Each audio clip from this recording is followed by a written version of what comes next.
Okay, now let's look at the sampling process itself, collecting data.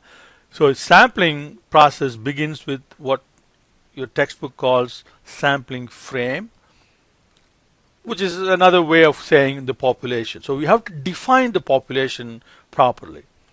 Suppose if you want to collect data about college graduates who graduated from 2010 to 2013 from Ivy League schools.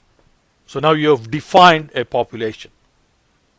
Okay, so that is called a frame. So and that frame, that sampling frame, should be related to the business objective you have. So it should serve your business objective. If there is a disconnect between how you define your sampling frame and the objective of the decision of the statistical analysis, then there is a problem right from the get-go.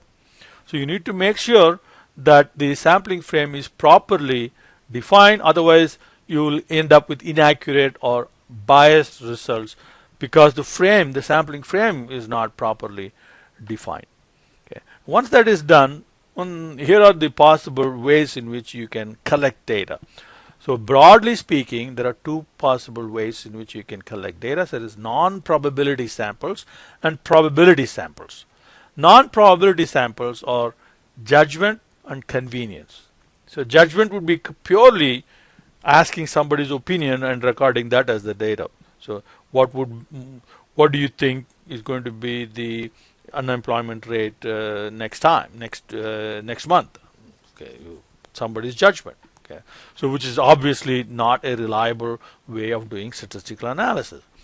Another one is convenience. Convenience would be like you have a web-based opinion survey that people come in and record, and that would be very convenient, but that is not a probability-based sample. Okay. Making people call you to get information, and that's not very scientific.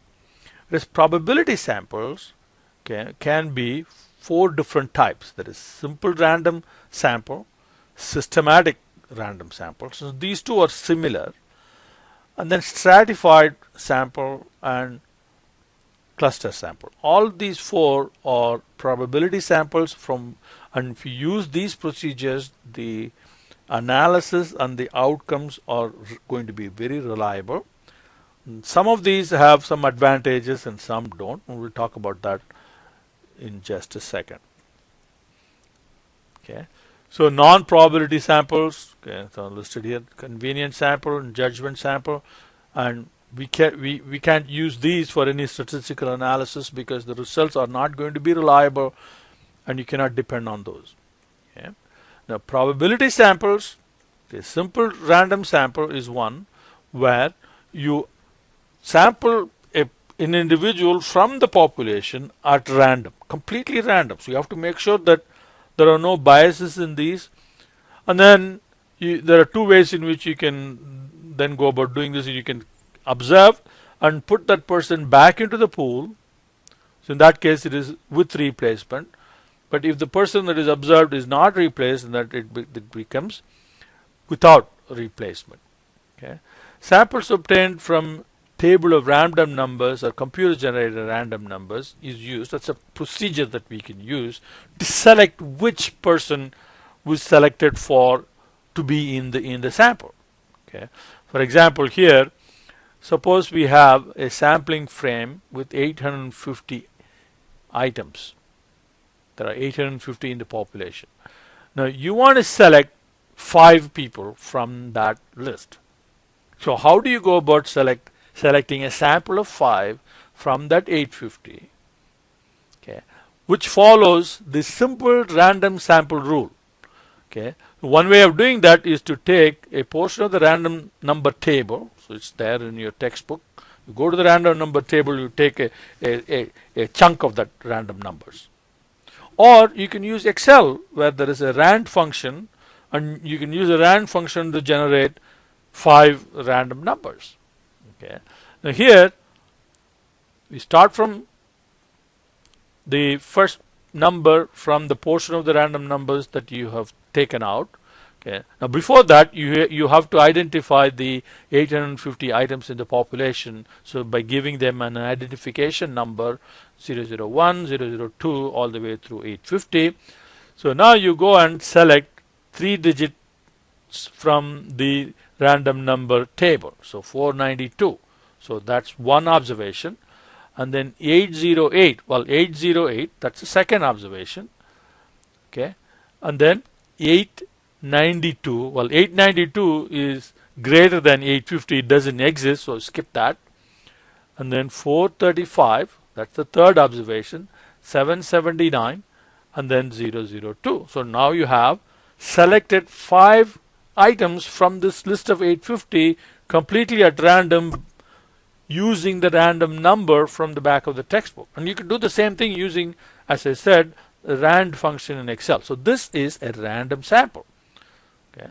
And you can do this for 50 items in the sample if you wish, from 850, or the population could be 10,000 and so on.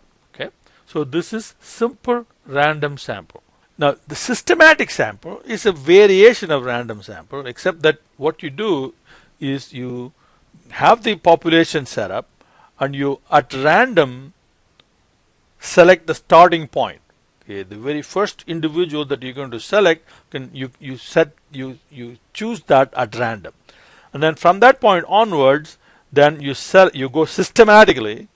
Okay, like you divide the rest of the items into equal chunks. Okay, and from each chunk you select one item in a systematic way. Okay, make sure that you have enough chunks. Okay, so that is enough groups, and you select the exact same person in the group list. Okay, so that you have a sample. So this is a variation of simple random sample, because you're starting out with a random starting point and then going in a systematic way down the list. And this is also a systematic, this systematic way of sampling is also a scientific probability sample. Okay. Now stratified sample is a better way of sampling, because a population may not be all homogeneous. There may be a lot of variations in the population, and if you want the segments in the population, okay, to be all represented, the subgroups, or what is called here strata. So if you want each strata, for example, you have a population, you may have whites, blacks, Hispanics, Asians, and you want all of them to be represented in your sample. So you have one strata for whites, one for blacks, one for Hispanics, and so on. Okay, and from each strata you take X number of items. Okay, depending upon the strata size, you can decide how many you want to sample from each strata, and thus the sample will be a true representation of all the subgroups within the population. So this is called stratified random sample. Now the cluster sample works in a slightly different way, and here we are talking about the clusters. You take the whole population. The population is divided into clusters, and each cluster is very similar to all the other clusters. So then you select a few clusters. So this is very useful when the population is dispersed over a large geographical area. For example, if you want to collect data about individuals in rural counties in the United States. Okay. There are lots of rural counties, and assuming that all the rural counties, from the point of view of the business objective for which you want to collect the data, and if all these rural counties are very similar, then instead of taking samples from each and every one of those rural counties, which can be very time consuming and expensive, you say that I'm going to select these 5 rural counties and collect data from those rural counties, from the selected counties only. So you only select those clusters, and this will work if the clusters are all similar and these clusters are representative of all other clusters. Okay, so here simple random sample, systematic sample, stratified sample, and cluster sample are discussed here in this slide.